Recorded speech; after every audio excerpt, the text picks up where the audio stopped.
بکری کی تو نخرہ کی پھر. اچھا چودھری صاحب یہ مجھے بتائیے کہ ایک لحاظ سے بھارت کے جو عزائم ہیں ہم سب جانتے ہیں، اور مجھے امید ہے، قوی امید ہے کہ آپ نے 1974 کا آئین سب نے آپ نے پڑھا ہوا ہے، آپ اس میں بڑی مہارت رکھتے ہیں. میں تو ایک طالب علم کی حیثیت سے آپ سے بات کر رہا ہوں، کیونکہ میں آپ سے استفادہ کر رہا ہوں آج، اور میرے ناظرین بھی یقیناً استفادہ کر رہے ہیں. مجھے ایک بڑی حیرت ہوئی جب میں نے کچھ عرصہ پہلے کشمیر کا آئین پڑھا. اس میں یونائٹڈ نیشن سیکیورٹی کونسل کی قراردادوں کا کوئی ذکر نہیں ہے. آپ لوگوں نے کبھی نوٹ کیا اس چیز کے بارے میں؟ میرے خیال میں اس کا پہلے ہمارا جب یہ ترمیم ہوئی 13 کے بعد، اس کے بعد اس میں چارٹر کو ڈال دیا گیا. نہیں، چارٹر کو ڈالا، چارٹر کو ڈال دیا، governed by the charter of the United nation. ہاں، لیکن یونائٹڈ نیشن سیکیورٹی کونسل کی قراردادوں کا ذکر نہیں ہے.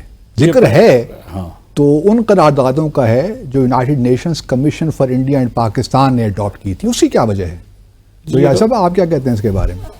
میں یہ سمجھتا ہوں جی کہ جس طرح شاہ صاحب نے کہا کہ چارٹر کا اس میں ہے ذکر، لیکن ہم تو کہتے ہیں کہ must be resolved in accordance with UN Security Council resolutions، اور یہ سائن میں UN Security Council کا بنا تک بھی نہیں ہے.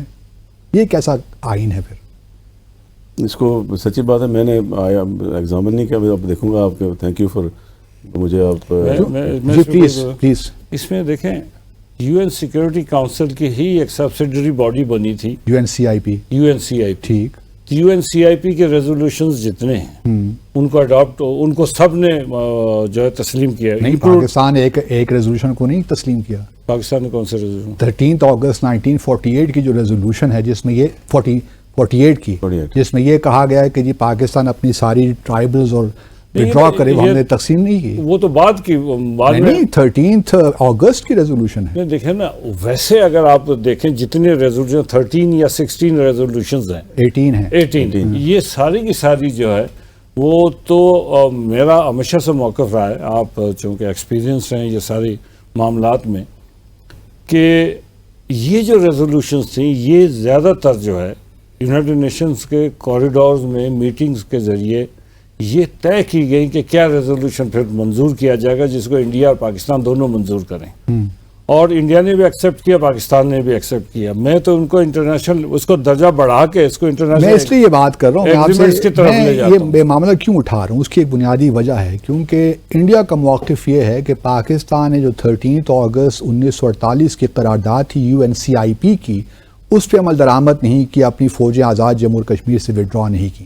پاکستان نے اس قرارداد کو کبھی منظور نہیں کیا. ہم واپس UN سیکیورٹی کونسل گئے، اور پھر UN سیکیورٹی کونسل نے ریزولوشن نمبر 98 اڈاپٹ کی 23 دسمبر 1952 کو، اور اس پہ اس بات کی، اس پروپوزل کو ایکسیپٹ کیا گیا کہ پاکستان آزاد جموں اور کشمیر میں 3 سے 6 ہزار فوجیں رکھ سکتا ہے.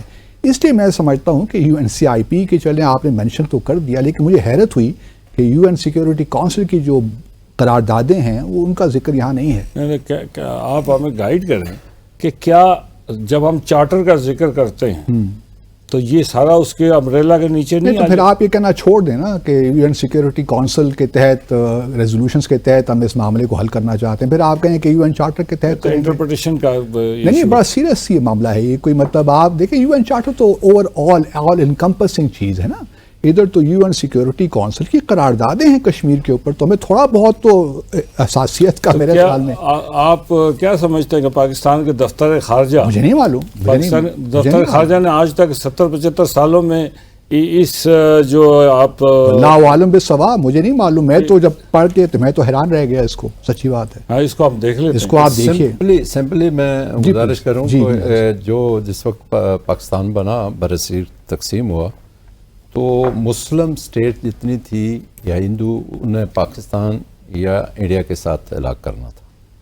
اب جب 19 جولائی 1947 کو مسلم کانفرنس کی مجلس عاملہ نے یا جنرل کونسل نے یہ فیصلہ کیا کہ کشمیر کا ہلاک پاکستان سے ہونا ہے، تو اس وقت یہ ہوا کہ ہندوستان نے سری نگر میں فوجیں اتار دی، ٹھیک، جس کے نتیجے میں جو خطہ ہے آزاد کشمیر، اس کے اندر ہمارے اپنے لوگوں نے لاٹھیوں، کلاڑیوں، ڈنڈے سے لڑائی لڑنی شروع کی، جن کی مدد کے لیے قبائلی پٹھان بھی آئے اور یہ 15 مہینے عبد الباسط صاحب جہاد رہا، جس میں سردار محمد عبد القیوم خان بھی اس جہاد میں شریک رہے، اور بڑی شخصیات پونچھ کے علاقے میں جو ہیں، اور جس کے نتیجے میں یہ خطہ آزاد ہوا۔